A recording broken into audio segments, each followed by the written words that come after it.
Hello दोस्तों, तो स्वागत है आपका एक और नई वीडियो में। तो आज हमारा टॉपिक है हम बोर्ड एग्जाम में कॉपी कैसे लिखें। उससे पहले आप एक चीज़ देखिए, ये एक बच्चे की मार्कशीट है जो कि यूपी बोर्ड की है। यहाँ पे आप देखिए जनरल हिंदी में 93% मार्क्स उसके आए हैं। तो आप कहेंगे सर आप पूरी मार्कशीट क्यों नहीं दिखा नहीं सकते क्योंकि कुछ रीजंस हैं। फर्जी मार्कशीट आजकल बनने लगी हैं इसके आधार पर। बाकी आप देखिए ओरिजिनल मार्कशीट है, बिल्कुल इसे स्कैन कर सकते हैं। वापस लौटते हैं अपने टॉपिक पर और बताते हैं आपको आप बोर्ड एग्जाम्स में अच्छी कॉपी कैसे लिख सकते हैं। बाकी अगर आप इस चैनल पर नए हैं, चैनल को सब्सक्राइब जरूर कर दीजिए और वीडियो को लाइक जरूर कर लीजिए।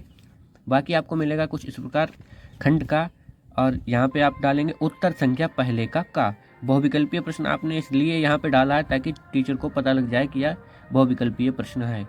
ठीक है, फिर आप डालेंगे विचार और वितर्क उत्तर संख्या पहले का। चूँकि पूछा गया है हजारी प्रसाद द्विवेदी की रचना है तो आपने यहाँ पहला लगाया निशान। कुछ बच्चे यहाँ पे सिर्फ इतना डाल देते फर्स्ट, ये गलत स्ट्रेटजी है, टीचर को ध्यान नहीं देता तो वो नंबर नहीं चढ़ाता है। तो आप पूरा ही लिखिए विचार और वितर्क। ठीक है, कुछ इस प्रकार होने वाला है। फिर आप डालेंगे उत्तर संख्या दूसरे का। ये काव्य के बहुविकल्पी है तो आप कुछ इस प्रकार डालिएगा। फिर आ जाता है आपका गद्यांश। गद्यांश के लिए मैं आपको पेपर दिखाता हूँ। यहाँ आपको दो गद्यांश मिल जाते हैं। यहाँ पे हमने ये माता वाला किया तो हम यहाँ डॉट डॉट करके माता वाला दिखा देंगे ताकि टीचर को एकदम अंदाज़ा लग जाए कि ये माता वाला ही लिखा है। बाकी अगर आप ये नहीं करते हैं तो वो कंफ्यूज हो जाता है कि आपने कौन सा वाला किया है, तो उसे पेपर मतलब आपकी कॉपी पढ़नी पड़ती है। तो अगर हमने टीचर का टाइम बचा दिया तब टीचर खुश हो जाएगा और अच्छे नंबर देगा। तो उत्तर संख्या आप इस प्रकार डालेंगे। तीसरे का पाठ का नाम राष्ट्र का स्वरूप, लेखक का नाम वासुदेव शरण अग्रवाल, जो कि ये भी इम्पोर्टेंट है तो आप इसे भी पढ़ के जाइएगा। बाकी कुछ इस प्रकार आप उत्तर लिखेंगे। सारे उत्तर बिल्कुल लाइन वाइज लिखे गए हैं। और अगर आपका क्वेश्चन समाप्त होते ही यहाँ पे आप लाइन जरूर खींच दीजिए ताकि अच्छा लगे और टीचर को पता लग जाए कि हाँ यहाँ पे क्वेश्चन समाप्त हो गया है। फिर आता है पद्यांश पर आधारित प्रश्न उत्तर। आप डालेंगे उत्तर संख्या 4, फिर यहाँ पे पद्यांश डाल लेंगे ताकि टीचर को पता रहे। ठीक है, क्योंकि कुछ बच्चे गद्यांश दोबारा कर देते हैं, लेकिन आप यहाँ पे पद्यांश डालेंगे। ठीक है,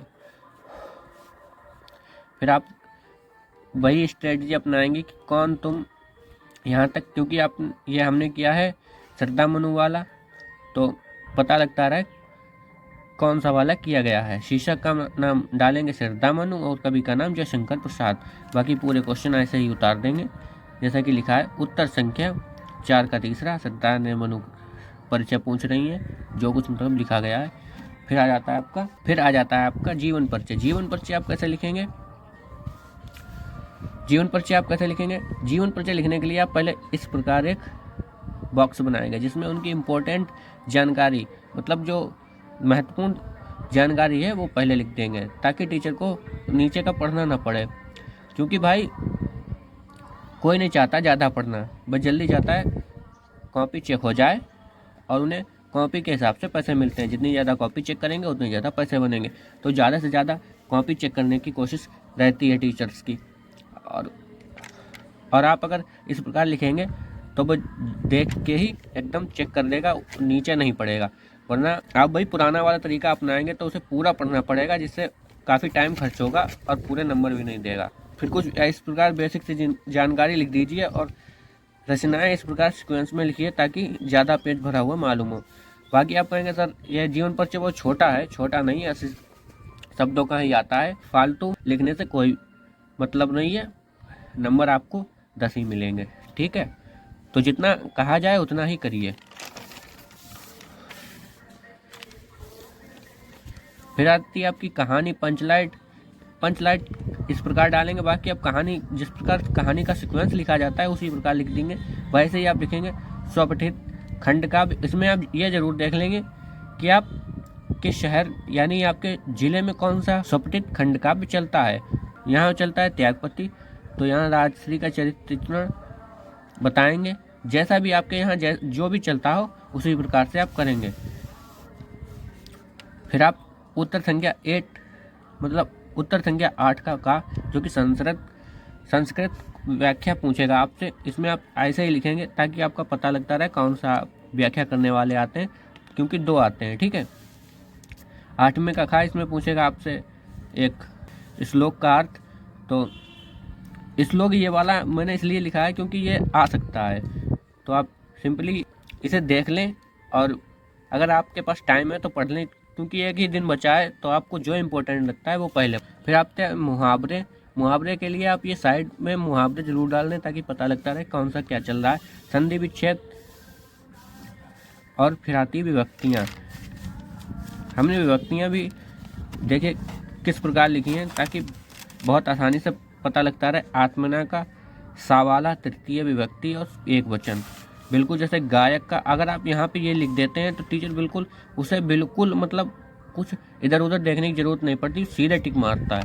कविंद्र देखिए, रमेश का रमा प्लस ईस बिल्कुल सामने ही लिख रखा है, बिल्कुल उन्हें एक्स्ट्रा मेहनत करने की जरूरत नहीं पड़ेगी। फिर आता है नमानी, यह भी विभक्ति वाला है, तृतीय विभक्ति है, द्विवचन।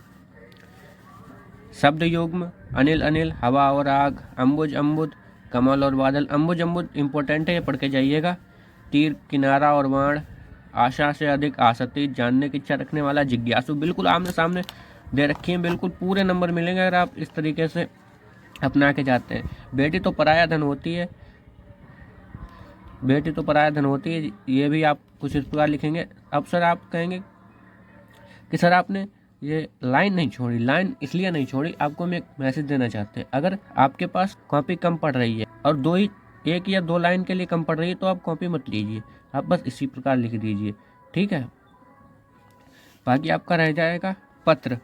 पत्र के लिए हमने एक वीडियो बनाई है, पत्र कैसे लिखें, वो वीडियो आप पूरी देखिएगा, समझ में आ जाएगा।